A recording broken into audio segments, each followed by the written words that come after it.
Hi guys, Mariah here again. I hope you like my new little logo configuration.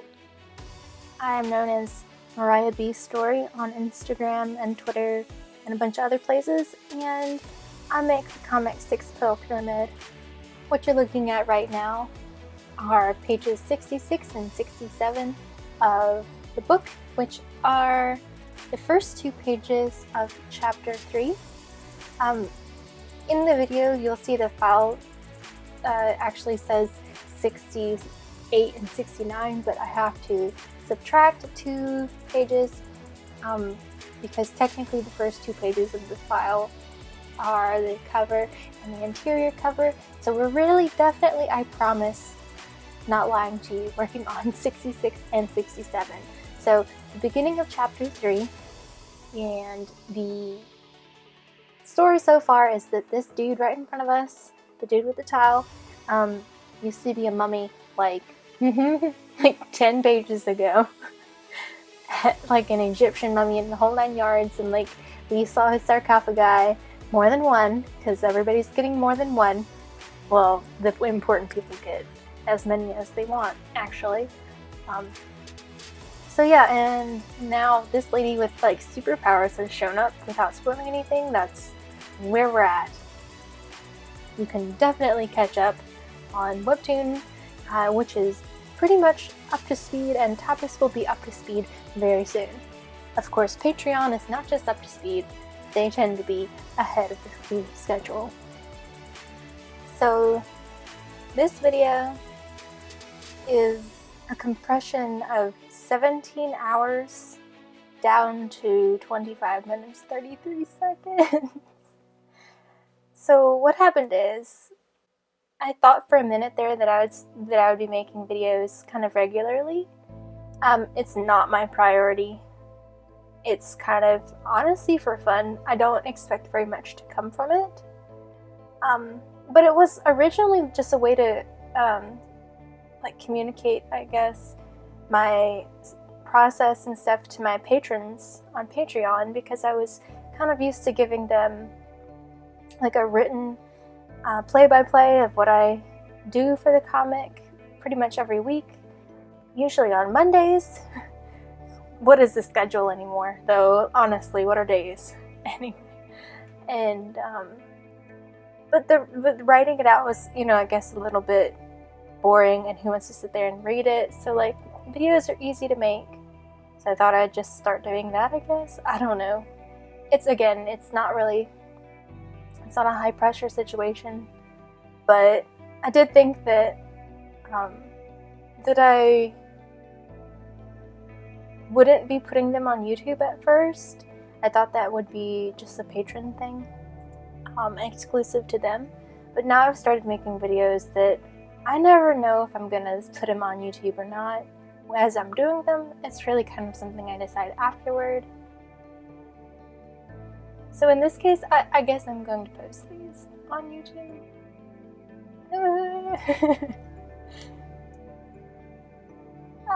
Yeah, I'm shy and I never know what to say.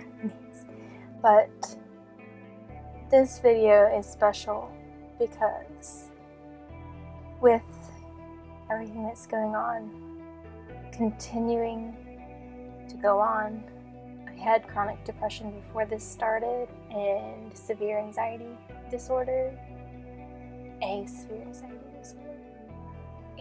it started to actually get to me, and I didn't know how to slow it down.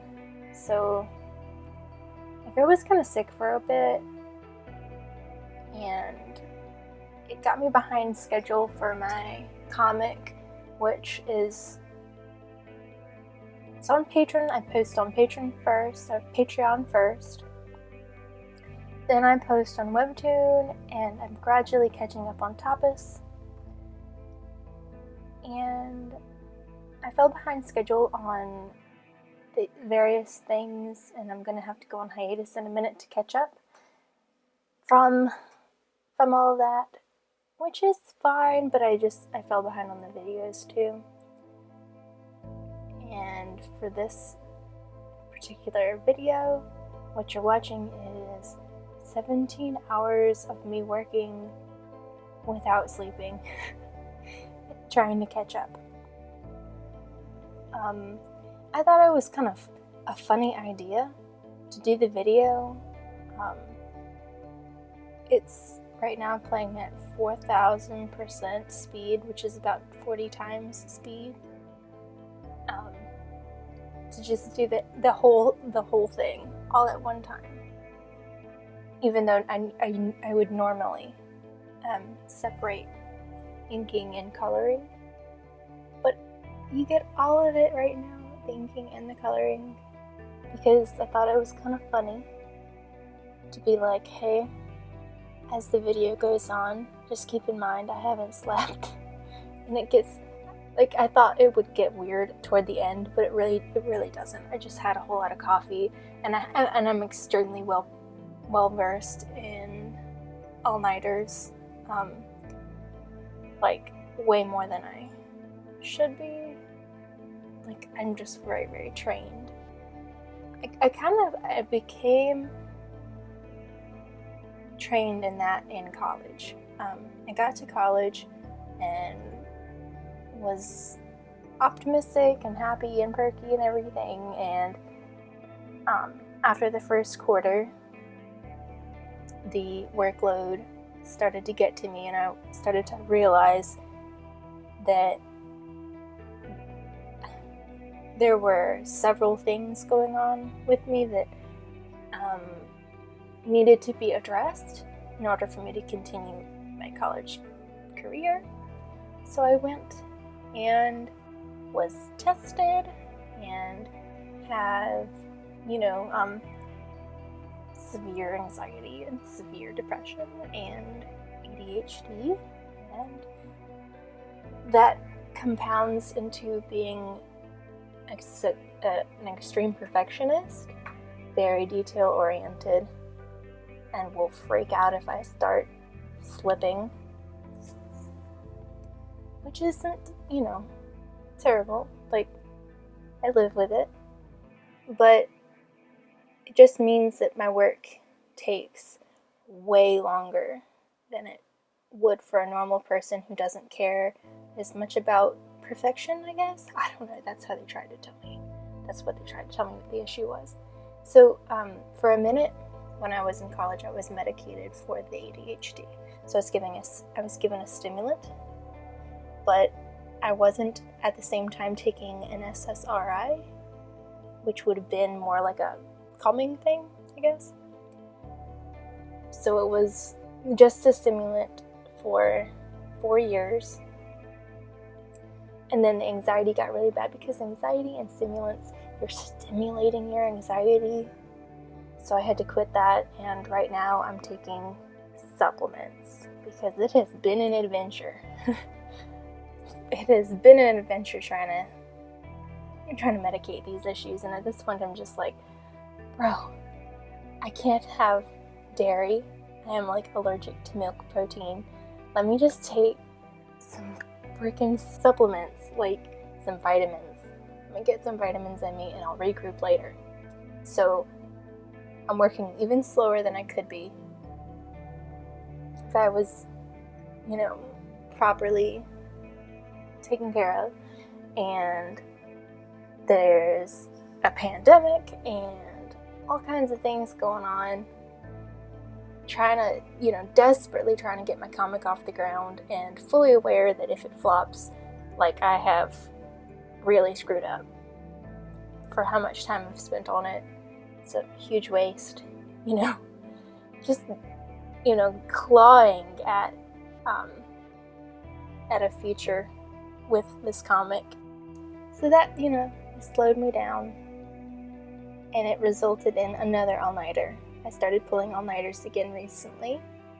When I first graduated from college, I kind of had told myself that no job on this planet is worth pulling all-nighters for. Like, it's really not. There are studies and everything, and I have witnessed people go down for lack of sleep, for putting too much pressure on themselves, and the common denominator being that these people weren't getting any sleep, and it it tanked their mental health to the point where some of them were not recoverable, I guess. Couldn't recover from it. It's extremely sad, and so I thought, this is not the hill to die on. Like, get some sleep, miss the deadlines. So that was where my head was, and that's where I think most people should be, to be honest with you. I'm not recommending pulling all-nighters. I am recommending, if you're in a situation where you're having to pull all-nighters, you need to discuss it with your boss or your teachers. It should not come to that, because it's so detrimental to your health. But me, recently I started to pull all-nighters again. It actually was kind of just a thing with me anyway. Like, everybody kind of understood, I guess, that Mariah's gonna pull 1 to 3 all-nighters a week. And that's just the way it is. And Mariah's gonna bring her stuff in, and she's gonna be in the mid-range of A's on her grades. And not even the top of the class, just hanging in there. And another thing with all-nighters is that you tend to make them up. You make up the time later. So you're not gaining hours, you're just pushing them back. So like, let's say you stayed up Thursday and Friday. Guess what you're doing on Saturday? You're sleeping 11 plus hours. So you haven't, gained anything. I used to make up for all-nighters sleeping 17 hours at one time. But if you don't, even if you wake up after 11 or something hours, or whatever your issue is, you're still gonna be exhausted. I actually heard on a talk with Neil deGrasse Tyson. He was talking to I guess a brain surgeon or a neurologist, one of those things. And she was saying that, if you miss out on that REM sleep, guess what? You're gonna make up for it later. You're not gaining hours, you're prolonging the inevitable, and can you afford to sleep all weekend? That's what I want to know. So it's okay for right this minute, but I won't pull all-nighters if it's a big deal. I'll just take hiatuses. Like, there's another one coming up with WebToon. So the comic ended chapter 2. What you're watching are the 2 first pages of chapter 3. These chapters are like chapters in a chapter book, or like a novel. They're not standalone chapters like I guess would be more common for comics. They're not kind of like episodes or seasons on WebToons. They're just kind of like, when I was younger and I would read a lot of James Patterson, I was always aware that his chapter breaks happen almost randomly. Well, not really. Like, where the break is, though, is in the middle of a scene. Like, you have to go to the next chapter. You have to you have to see what the end, how that scene ends. It'd be like something happens at the beginning of the chapter, and then in the middle of the chapter is the resolution to what that was. And then right as you think everything is going to be fine, something new happens, and before it is resolved, you go to the next chapter. So I divide my chapters like that, mostly because I do want you to turn the page. I want you to keep going. I want you to get the next installment. Like, I gotta make a living here. But also, like, I really envisioned this book as a whole completed graphic novel to begin with, and not divided into, like the magazine style floppies that you would see, like monthly issues that like a Western comic would do, like a Spider-Man, like those shiny glossy floppy books. Didn't envision it being like that at first, but now I kind of see why that is. Like, the comic, like the Western style comic people produce issues and the trade paperback graphic novel collected edition type books. because those floppies will help them finance the creation of the story until you can get a big book. So, bless the people that buy the floppies, because they're the only reason that those of us who like reading the full trade paperback books even get a chance to have them, because they're paying the artists and the authors to create the work in the meantime. Like, say a book takes you a year, say a book takes you 3 years, and you're not going to make any money off of that for the whole time you're working. How are you paying your bills? How are you affording to eat? So that's why every couple months or every month they put out a mini version, and people can pay for the mini version, which is very nice. That's a good setup, I've realized. So that's why I divided my chapters. And I'm going to try and sell the chapters until I can sell the big version, the collected edition, which would be 4 chapters collected. So just started chapter 3, about halfway there. And yeah. So let me tell you a little bit about Tapas and WebToons while I'm here, because I've got some updates. And so, I started posting on WebToons in October of 2019, and my book is slow to gain traction, I guess. It just hit 1,000 subscribers. And with Webtoon, the payment bracket type thing, like where you start getting paid, is not at 1,000 subscribers like you would think. It's actually 1,000 subscribers and 40,000 monthly views. To put that in perspective, my story has gotten 38,000 views in the lifetime that it has been on Webtoon. So it's going to be a long time before I've hit 40,000 monthly page views. By the time I've reached 40,000 monthly page views, I will have probably several thousand subscribers. Like, apparently that's the ratio that it's going to take for my book. I don't know about other people's stories. My story, I post 2 pages every week unless I have something terrible happen and I've got to go on a break. So that's, let's say there's somewhere between 5 and 10 panels per page. So we're looking at somewhere between 10 to 20 panels a week. Well, compare that to other webtoons, which are formatted for endless scroll and have, it's like a lot of, dialogue, like very long conversations between characters, and significantly fewer backgrounds than I do. But still, those are somewhere between 70 and 90 panels each. That's a lot. So readers seem to be gravitating more toward super long installments of things, which I totally understand.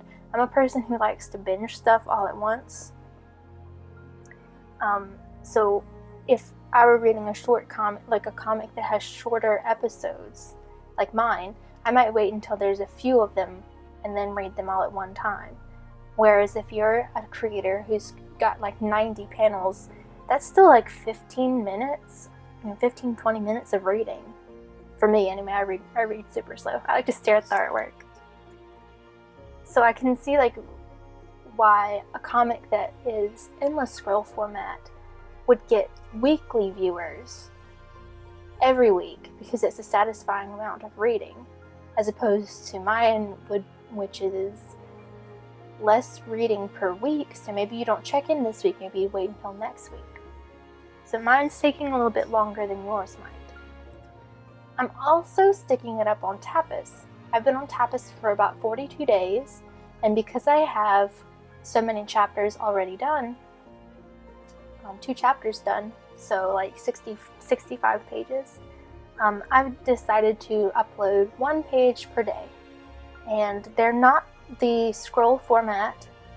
It's literally just a comic page that I have not edited to put it on WebToon. The one on WebToons is like, I have taken all the panels apart and put them back together in a vertical format, but what's on Tapas looks just like what I'm working on now, which is the way that I intended it to be viewed. Like, the WebToon setup is kind of an afterthought, so a lot of the story works better in actual page format, actual comic page format, like what you see right now. Like, I know you're going to see all of the panels on this page all at the same time when you turn the page. So I'm aware that having Akiaki's feet, he's the dude in the towel, having his feet overlap the border up in the right corner, that's going to make sense. Like, you're going to see it. His feet are actually pointing toward the panel that's underneath it. So it's like you, underneath it and to the left. So panel 3. But I don't know, that works super, super well on a page, but I don't know how that's going to work in the scroll format. I don't know. Anyway, so Tapas. Tapas, its monetization bracket is, it starts at 100 subscribers. Well, I have the benefit of being able to post every day. So my story is in the new comic section every single day. So it's being viewed, it's available quite often. So it has gone into the trending section a few times, and it's also gone into the popular section a few times, because it's just constantly in your face, I guess. So I hit 100 subscribers like 2 weeks or something in, 3 weeks, maybe a month in, I don't know. I honestly don't remember. And so that gets you ad revenue unlocked. Ad revenue is like half a cent per view at most. It's minuscule per view. So it takes a lot of views to make a decent amount of money on something like this. And I would imagine that WebToons is the same way, but I haven't hit that bracket, like I said. So I don't really know about WebToon. Tapas, it has a second, your next thingy that you have to hit, goal, is 250 subscribers. At 250 subscribers, you've not just got the ad revenue to rely on, it also unlocks the creator support feature, which means that people can like donate or tip me. They can like pay me for my comic or whatever. There are like kind of like the fast pass on WebToons. There's paid episodes on Tapas, and they pay, the consumers and I pay in ink. They call it ink, right? And for some reason it's like weirdly inflated. It's like I think I spent $10 the other day and got 10,000 drops of ink. Like, that is some weird payment ratio. I don't get it. Anyway, so everybody's got ink. You can pay for your ink with money, like real money, or you can like view some ads, like willingly go into your ink section of your profile, I think, and look at some ads or take some surveys, and they give you the ink for doing that. Because the ad people are paying Tapas to show off what they've got, and to put their product in front of viewers. So then you get some ink from that, and then you can spend that ink on a paid episode, or you can spend it on me. And one person's already done that. Really sweet. Like getting a little tip for my work. So that's where I'm at. So that's really interesting. And I'm also on Patreon, of course, I've already said that. And they get early pages and behind the scenes stuff beyond just this video. All these opinions are strictly mine, of course. I hope you found them a little bit helpful, but of course everything I'm talking about applies to me, and I can't guarantee it will apply to you. Having said that, again, I hope it was helpful. Thanks for listening! Thank you so much for watching, and have a great day.